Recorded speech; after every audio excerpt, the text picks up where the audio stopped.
નમસ્કાર મિત્રો, હર હર મહાદેવ.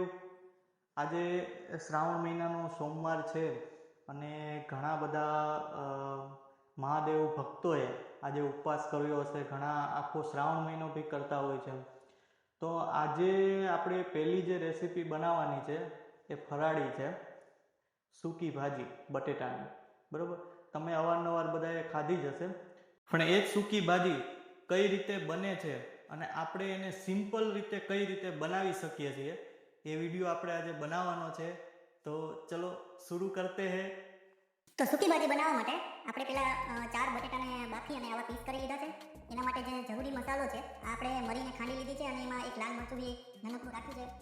મરી એટલા માટે કે બટેટા છે ને બહુ વાયડા હોય છે. મરી સાથે જો એને વધારવામાં આવે ને તો આપણને નડતા નથી. આ છે આદુ અને મરચાંનું પેસ્ટ, આ છે એક ટમેટું અને આ છે લીલા ધાણા, જે આપણે લાસ્ટમાં એનો યુઝ કરીશું. રેસીપી સ્ટાર્ટ આપણે કરીએ છીએ. સૌપ્રથમ આપણે ગેસ ચાલુ કરી અને તેની ઉપર એક કડાઈ આવી રાખી દીધી છે અને તેમાં આપણે શુદ્ધ દેશી ભાષામાં કહીએ તો 2 પાવડા તેલ નાખી દીધું. આપણે થોડુંક હું અહીંયા વધારે એડ કરીશ કારણ કે હું વધારે તેલ ખાઉં. તો તેલને થોડું ગરમ કરવા દે. જો આપણું તેલ ગરમ થઈ જાય ને એટલે આપણે 1 ચમચી એમાં આખું જીરું નાખશું અને જે આ મરી પાવડર આપણે જે કર્યો છે એ અને મરચું આપણે આમાં નાખી દઈશું. થોડું આમ મિક્સ કરશું, સાતળશું.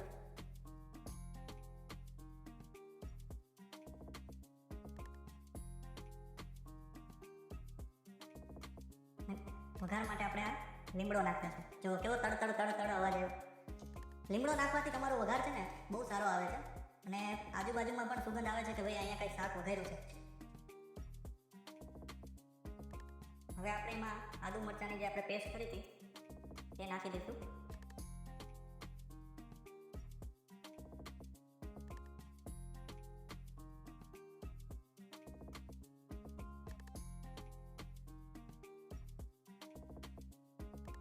પંદર થી 20 સેકન્ડ આપણે એને થોડું તતડવા દઈશું એટલે એમનું જે ટેસ્ટ છે એ તેલ સાથે ભળી જાય.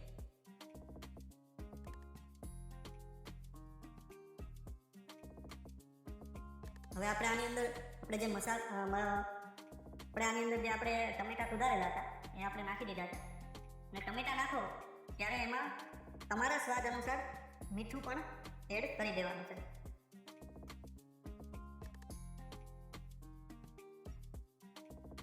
અને થોડીક ખાંડ પણ. આપણે કાઠિયાવાડી છીએ એટલે આપણા હરેક શાકમાં ખાંડ તો રહેવાની.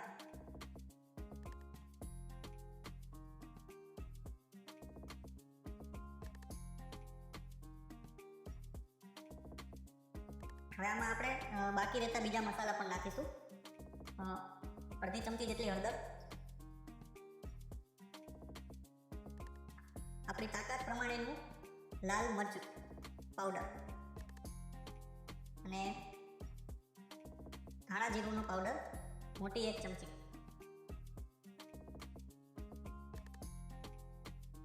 બધાને સરખી રીતે આપણે મિક્સ કરી લઈશું.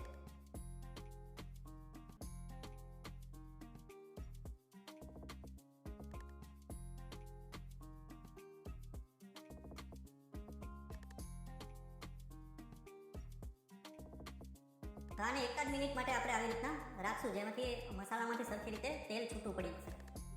તો હવે તમે જોઈ શકો છો કે આમાંથી તેલ થોડું થોડું છૂટું પડવા લાગ્યું છે. એટલે એનો મતલબ એમ છે કે આપણે જે નાખેલા મસાલા છે એ સરખી રીતે પાકી ગયા છે. બરાબર, હવે આમાં આપણે જે આપણું મેન છે બટેટા એ આમાં આપણે એડ કરીશું.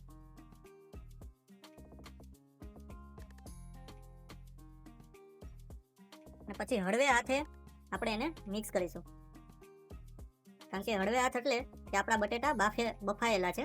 જો વધારે તમે પેલું કરશો તો એ જે આપણે પીસ કરેલા છે એ તૂટી જવાની સંભાવના છે.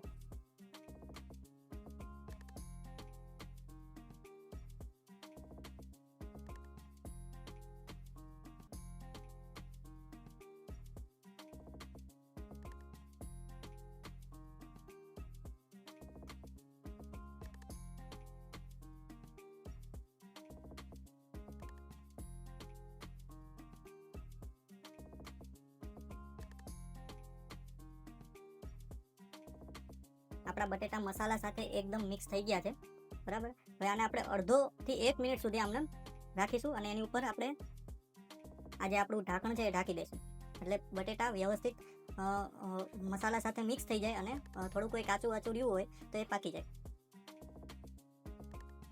1 મિનિટ જેવું થઈ ગયું છે, તો આપણે જો ખોલીને જોયું તો આપણા બટેટાની મસ્ત સૂકી ભાજી બની ગઈ છે. બધા મસાલા બટેટા સાથે એકદમ સરખી રીતે મિક્સ થઈ ગયા છે, બરાબર. હવે આ સમયે જો તમારે થોડું ખાટું ખાતા હો તો લીંબુ નાખવું હોય તો નાખી શકો છો, બરાબર. પણ હું નથી ખાતો એટલે હું નથી નાખવાનો, પણ હું અહીંયા ફ્રેશ જે મેં ધાણા કાપેલા હતા એ હું આમાં ઉપર નાખી દઈશ અને ગેસ હું બંધ કરી દઈશ, બરાબર. ધાણા નાખી અને એકવાર વ્યવસ્થિત આમ હળવે હાથે ફરીથી હું ધાણાને અને બટેટાને મિક્સ કરી નાખીશ. ચલો તૈયાર છે આપણી ફરાળી સૂકી ભાજી. ક્યારે પણ ઉપવાસ કરો તો આ સૂકી ભાજી બનાવવાનું ના ભૂલતા. તો મિત્રો, આપણી સૂકી ભાજી થઈ ગઈ છે તૈયાર અને મેં એને ડીશમાં પરોસી લીધી છે, બરોબર. હવે ટેસ્ટ કરીએ આપણે. મસ્ત બની. સાથે મેં માંડવી પાકી લીધો, બરોબર, સિંગ પાક. બે જ વસ્તુનું આપણે ફરાળ કરવાનું છે, ઉપવાસમાં વધારે ખવાય નહીં.